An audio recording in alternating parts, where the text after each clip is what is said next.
abra sua Bíblia em Êxodo capítulo 20. Êxodo capítulo 20, verso número 17. Hoje estamos no domingo 41 do nosso estudo e é o último mandamento da lei moral, que está relacionado com a cobiça. Êxodo 20, 17, que diz assim: não cobiçarás a casa do teu próximo, não cobiçarás a mulher do teu próximo, nem o seu servo, nem a sua serva, nem o seu boi, nem o seu jumento, nem coisa alguma que pertença ao teu próximo. Amém. Vamos orar? Bendito Deus, Senhor nosso, louvado seja o teu santo e glorioso nome. Nos alegramos por ter a tua palavra em nossas mãos, lê-la e, segundo a iluminação do teu Santo Espírito, compreendê-la. Que assim se dê conosco nesta noite, para o louvor da tua glória, para o nosso bem em Cristo. Oramos com gratidão e perdão dos nossos pecados. Amém. Você é uma pessoa contente com o que é e com o que tem? Essa pergunta parece uma pergunta simples, mas devemos ter muito cuidado, porque esse contentamento pode ser confundido com aquele desejo que todos nós temos, que é lícito, de progredir em alguns aspectos da vida. Deixe-me dar alguns exemplos. Você começa a estudar, inicia ali pelas séries fundamentais, né? Primeiro ano, segundo, e você tem o desejo de concluir os seus estudos, ter uma formação adequada, uma graduação, quem sabe uma pós-graduação, ter um emprego. Eu não estou me referindo a este desejo natural. Isso é normal, não só nessa área do estudo, como também na área espiritual. Você tem desejo de progredir, e você não deve se contentar com a mediocridade. Mas não é isso que o mandamento está dizendo. Esse contentamento a que me refiro e que fiz a pergunta, diz respeito àquele estado do nosso coração quando não estamos felizes com aquilo que Deus nos dá, e nos leva então a olhar não somente com admiração, mas com desejo para aquilo que é do outro e não é meu. Não é sem razão, portanto, que o mandamento já inicia dizendo: não cobiçarás, ou seja, não deseje ardentemente, não cobice, não se agrade muito do que é do outro, não tenha prazer, não se delicie naquilo que não é teu. Veja que a medida de prazer está aqui associada, ou seja, ao invés de você ter deleite naquilo que Deus lhe dá, você deixa de ter deleite naquilo que Deus lhe dá e passa a ter deleite naquilo que não é seu. E aí, essa cobiça, ela tem alvos específicos postos aqui no mandamento. Por exemplo, você pode estar numa choupana, mas desejar a casa com piscina do outro. E não é apenas admirar, é desejar mesmo, a ponto de esforçar-se para tirá-lo de lá, e você poder se apropriar daquilo que não é seu. Você pode estar insatisfeito com o seu cônjuge. Já pensou isso? Então você começa a olhar para o cônjuge do outro, e não é uma admiração apenas pelas qualidades, é porque você despreza o seu. Pode acontecer. Você pode ter esse desejo pelo empregado do outro. Lá em casa tem uma secretária tão boa, empregada tão boa, e aí você, mas eu não tenho, ou a minha não é tão boa quanto essa.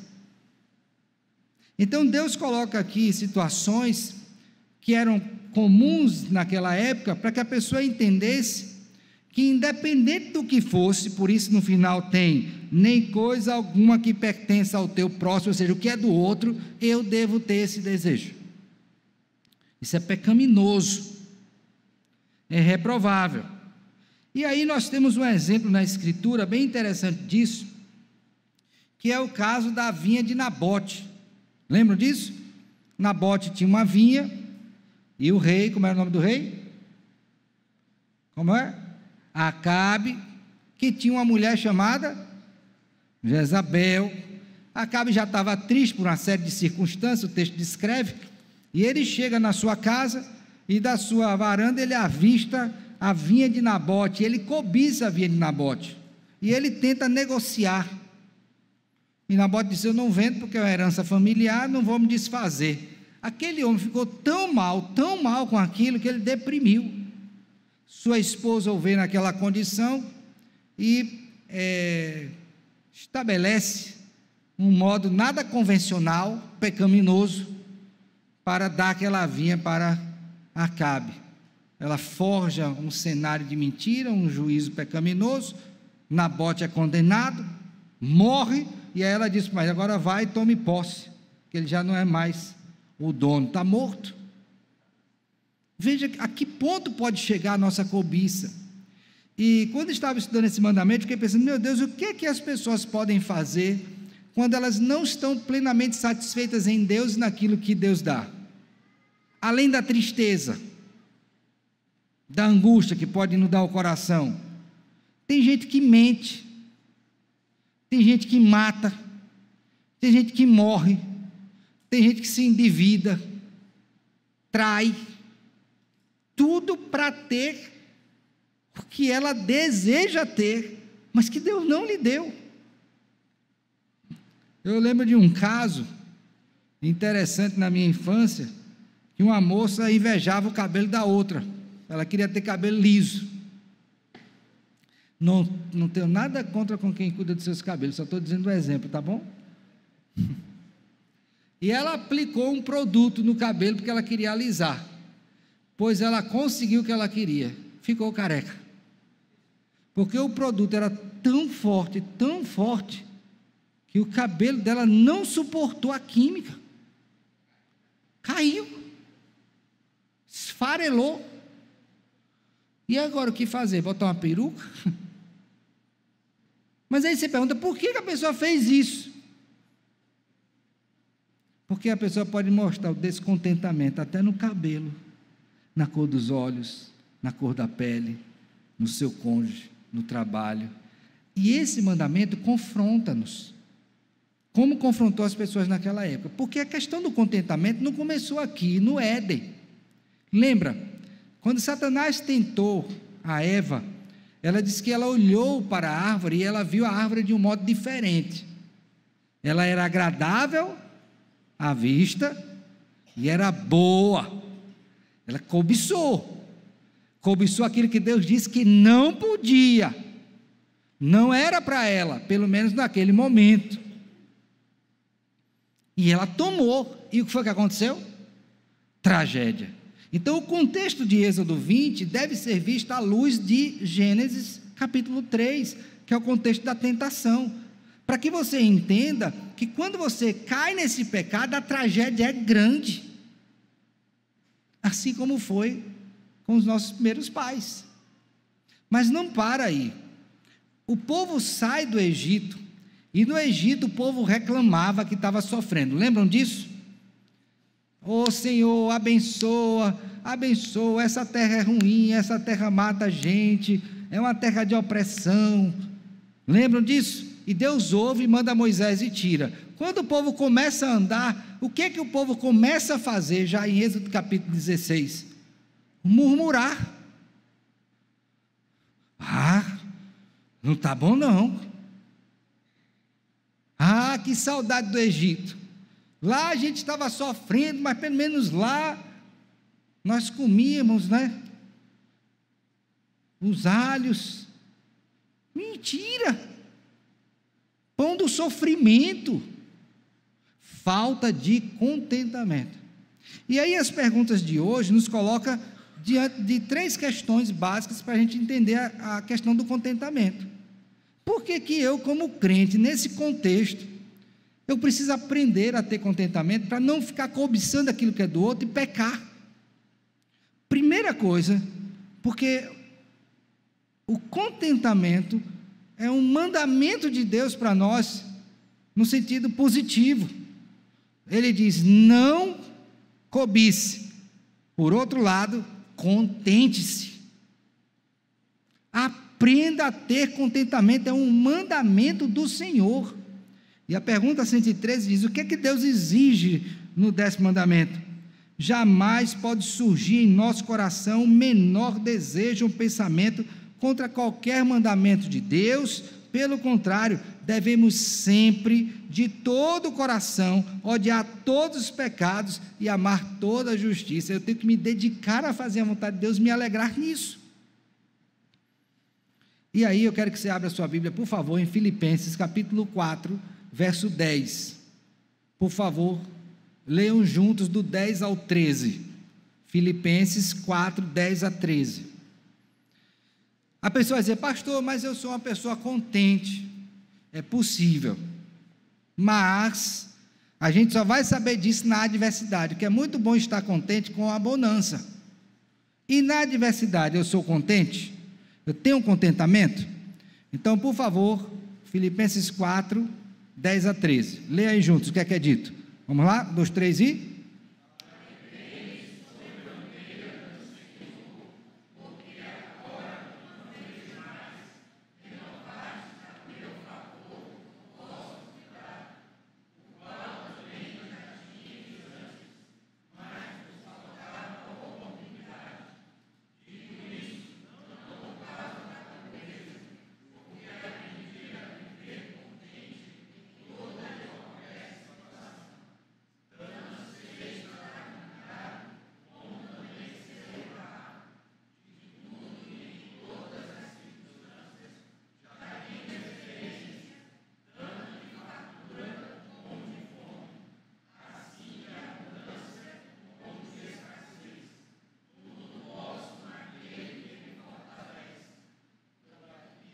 Calma, tudo posso. Geralmente a gente destaca esse texto, né, e não vê o contexto. Tudo posso o quê? Tudo posso na adversidade. Mas olha o que o apóstolo Paulo aprendeu. Foi o que ele aprendeu? A estar contente. Aí diz respeito à satisfação em Deus diante de qualquer situação. Estamos assim? Então, há um mandamento de Deus, onde eu preciso aprender acerca disto. E é interessante, meus irmãos, e importante sabermos, que não é só aprender, é praticar. Ainda nesse texto, leiam, por favor, o verso de número 9, Filipenses 4, 9. Olha o que é dito aí. Leram?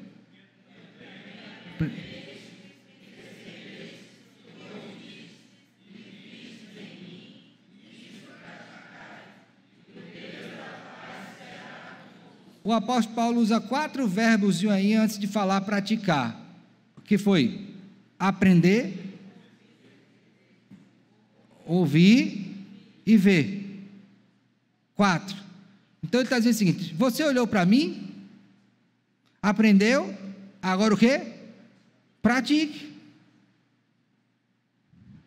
Então, pastor, eu aprendi sobre contentamento. O que é que eu tenho que fazer agora?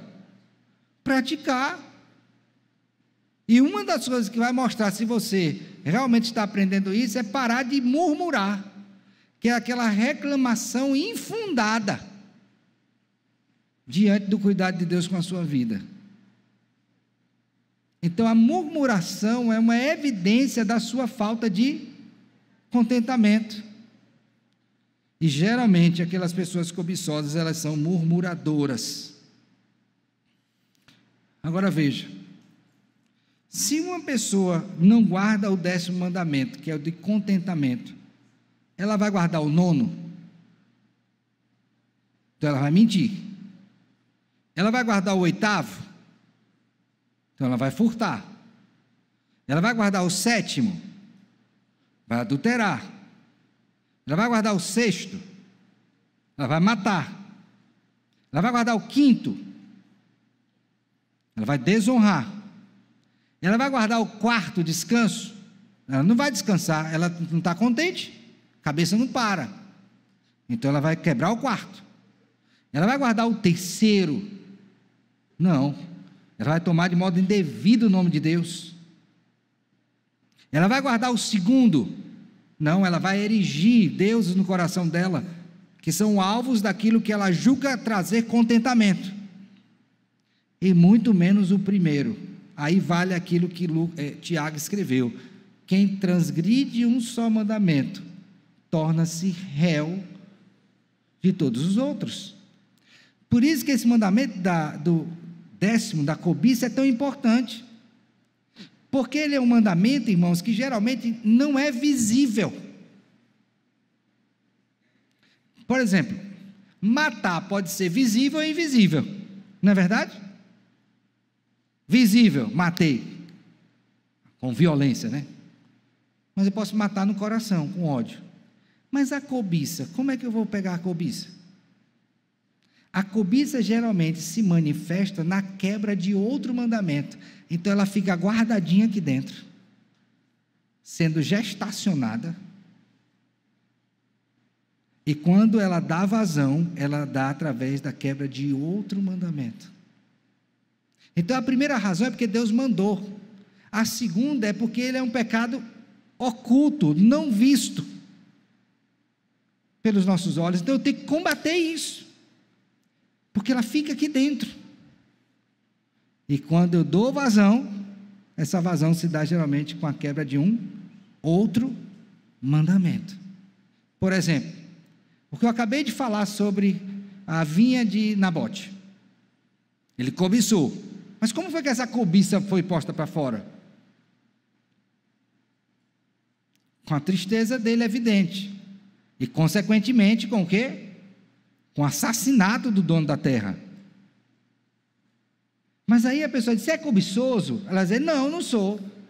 Eu não tenho como entrar no coração dela para saber, até que isso se manifeste por meio de outro mandamento. Então tem que ter muito cuidado com a cobiça, porque ela fica encoberta até se manifestar. Como, pastor? Com a quebra de outro mandamento. E aqui uma coisa que eu li interessante, diz assim, geralmente a cobiça está associada com a quebra de todos os mandamentos. Isso é muito grave. E aí eu fiquei pensando em nós, pastor.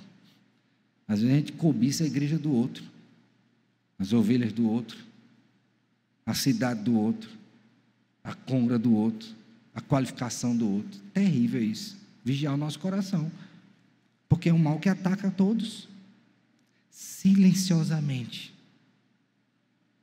Silenciosamente.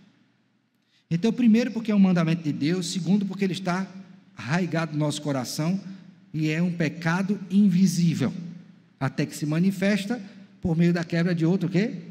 Mandamento. Terceira razão, irmãos, porque Deus sempre conhece e tem os melhores caminhos e pensamentos a nosso respeito. Observe bem aí, irmãos, que a gente tem que ter entendimento do seguinte: o que Deus nos deu é o suficiente para nós. Você já pensou sobre isso? Eu tenho a esposa que mereço. Ela tem um marido que merece. Eu tenho o trabalho que mereço. Quando eu digo mereço inteira, não é merecimento de mérito. É aquilo que Deus vai usar para me santificar. Aquilo que é necessário para trabalhar no meu caráter. E sob vários aspectos. Minha saúde, tenho que ter contentamento com ela. É na ausência dela. Por quê? Porque Deus sabe o que é melhor para trabalhar o meu caráter. Porque é através dessa provisão providencial que Ele vai mostrar para mim uma coisa muito importante, que para além dessas coisas que Ele nos dá, o mais importante é Ele. não as coisas que Ele nos dá. Entendeu? Então, por que Deus se vale desses meios? Para mostrar para mim e para você que a grande lição do contentamento não é pelo que tenho, mas por aquele que dá. Portanto, se eu perder tudo e nem saúde tiver, estarei contente? Estou perguntando, estou afirmando. Deveria. Por quê? Porque eu entendi, e você também deve entender, que a minha condição de contente está no Senhor. No Senhor. Aí eu pergunto a você, meu querido, agora é para você. Se Deus lhe tirasse tudo, você ainda assim estaria contente?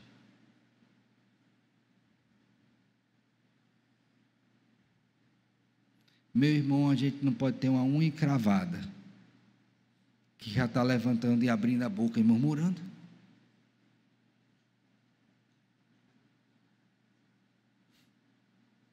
A gente passou a vida toda rodeado de bênção. Nunca tivemos nenhuma dificuldade. Aí passou um ano difícil. Meu Deus, como minha vida é terrível. Sua vida se resumiu a um ano. E os outros?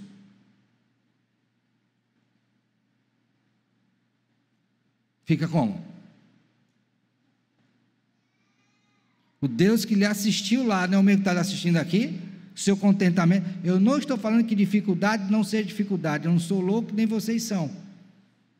Tem dificuldade na vida. Tem situação adversa. Tem dor, tem choro, tem lágrima. Tem tormentas no mar. Mas até lá, precisamos estar o quê? Contentes. Contentes. Nosso catecismo maior diz que dos deveres exigidos, que é a pergunta 147, está lá duas coisas: pleno contentamento com a nossa condição. Só que ele não diz qual. Pode ser qualquer uma. E aí o texto de Filipenses que nós lemos é importante, porque diz: eu aprendi a estar contente em toda e qualquer situação. Ter muito, ter pouco, honrado, desonrado, não importa. Eu aprendi a estar contente. Então, qualquer situação. Mas além disso, eu tenho que ter também uma disposição caridosa da alma para com o nosso próximo, de modo que todos os nossos desejos e afetos relativos a ele se inclinem para todo o seu bem e promovam o mesmo. Isso aqui é importantíssimo. Você quer ver uma pessoa descontente? É quando a pessoa chega para contar uma bênção para você, e você, ao invés de se alegrar com ela, você fica o quê? Triste. A moça chega: estou grávida. Aí a outra diz: oh, que bênção! Mentira! Mentira! Porque ela perguntou lá dentro, antes de dizer que bênção, por que ela e não eu?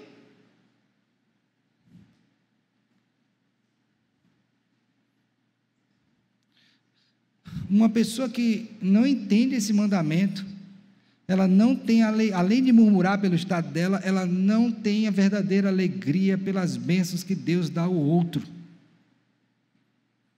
Isso é terrível. Vocês estão entendendo?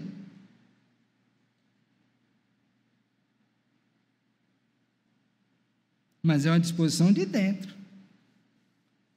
Então, às vezes a boquinha fala, mas como a gente aprende a ser hipócrita, nem sempre o que o nosso coração tem, a gente bota para fora, porque a gente tem temor de homens. Estão entendendo? Então não é só me alegrar com o que Deus me dá, é me alegrar com o que Deus dá ao outro. Você tem essa alegria? E aí, para finalizar, e quais são os pecados proibidos? Aí diz, o descontentamento, aí vai, a inveja, ser invejoso ou invejosa, a tristeza pelo bem do outro, juntamente com todos os desejos e afetos desordenados para qualquer coisa que lhe pertença. Meus irmãos, nós precisamos entender que a primeira coisa que a gente tem é que estar contente no Senhor, quer Ele nos dê muito ou pouco.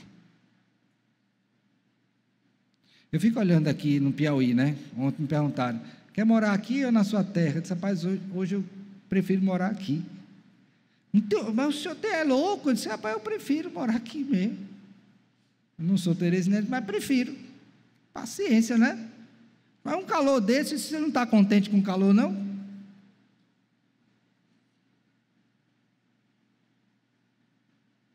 Então a pessoa não está contente com calor, não está contente com frio, não está contente com chuva, não está contente com a falta de chuva, tudo ela reclama, mas ela esquece que a chuva que dá a manga que ela chupa, o caju que ela faz o suco, o feijão que ela come, o frio é importante para isso também, as estações do ano definidas dessa forma.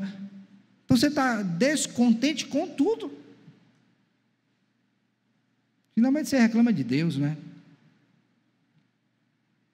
Então aprenda a ser contente, pare de murmurar, conte as bênçãos.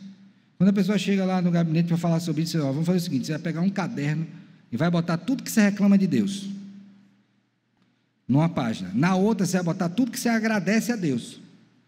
Não tem muita coisa, não, comece a agradecer, comece a escrever. Agora eu vou lhe adiantar, vai faltar caderno, se você for verdadeiro. Aí você começa a orar dizendo, Senhor, me perdoe, porque eu reclamo disso, não agradeço por isso, reclamo disso. No final você vai ter mais razão para agradecer do que para reclamar, porque na verdade não deveríamos reclamar. Menino, geralmente, na hora do almoço, reclama do feijão, reclama do arroz, reclama do macarrão, reclama da carne, reclama do frango. Meu filho, agradeça a Deus pelo que tem na mesa. Pense sobre isso. Então, desde pequeno, nós já revelamos falta de contentamento, e nós, pais, temos que atuar no coração dos nossos filhos, pela graça e poder do Evangelho, para que ele não cresça uma criança, um adolescente, um jovem, um adulto descontente. A gente fecha os olhos para isso. Então, aprenda a ser contente. Aprenda. Outra coisa, pare de contemplar o que você não tem, louve ao Senhor pelo que você tem. A pessoa está perguntando lá na frente, não tem nada, e já está olhando lá na frente, e está esquecendo de rogar a Deus a bênção pelo que está aqui dentro dela. Agradeça pelo que está aqui, agora, hoje, que Ele lhe deu aqui, Não fica olhando para a grama do vizinho, porque ela vai parecer sempre mais verde aos olhos do cobiçoso. Mas quando você pisa lá, você vê que a mesma dificuldade da sua, talvez pior.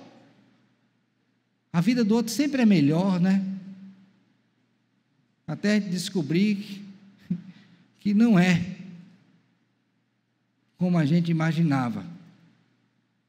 Deus está nos ensinando a viver em um mundo pautado por aquilo que Ele nos dá como bênção dEle, na proporção correta para nós, porque Ele nos conhece, e sabe o que precisamos. Finalmente, uma das coisas mais terríveis em um cobiçoso é a falta de gratidão, não é? Eu lembro do adágio, já disse aqui, mas não vou deixar de dizer enquanto for oportuno, que ingratidão tira o quê? Afeição. Já ouviu esse adágio popular? Ingratidão tira o quê? Afeição. Olha, você faz por uma pessoa e ela é ingrata com você. Meu filho, chega uma hora que, humanamente falando, satura, nunca agradece, nada.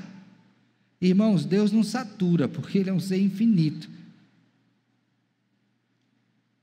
Mas Ele ordena que sejamos gratos. 1 Tessalonicenses 5, em tudo dai graças.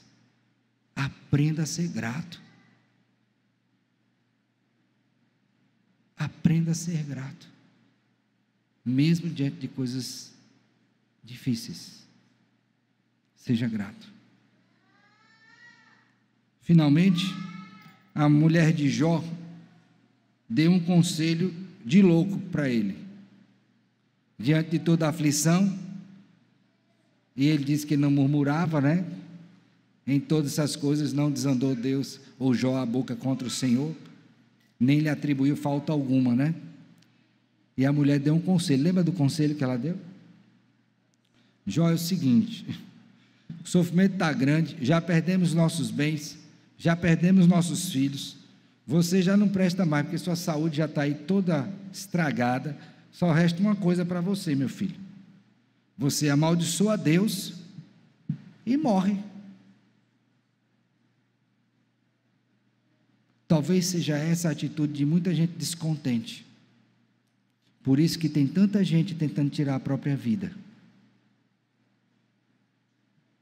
porque não descobriu ainda que a razão do contentamento não está nas coisas, nas situações, mas em Deus, que nunca morre, portanto nunca nos falta. O Senhor é o meu pastor, não nos faltará. Se temos a Deus, e Ele nos tem, temos e precisamos estar contentes. Que Deus tenha misericórdia da sua vida, da minha, e nos ajude a sermos irmãos, servos, filhos do Senhor, cheios de contentamento. Amém.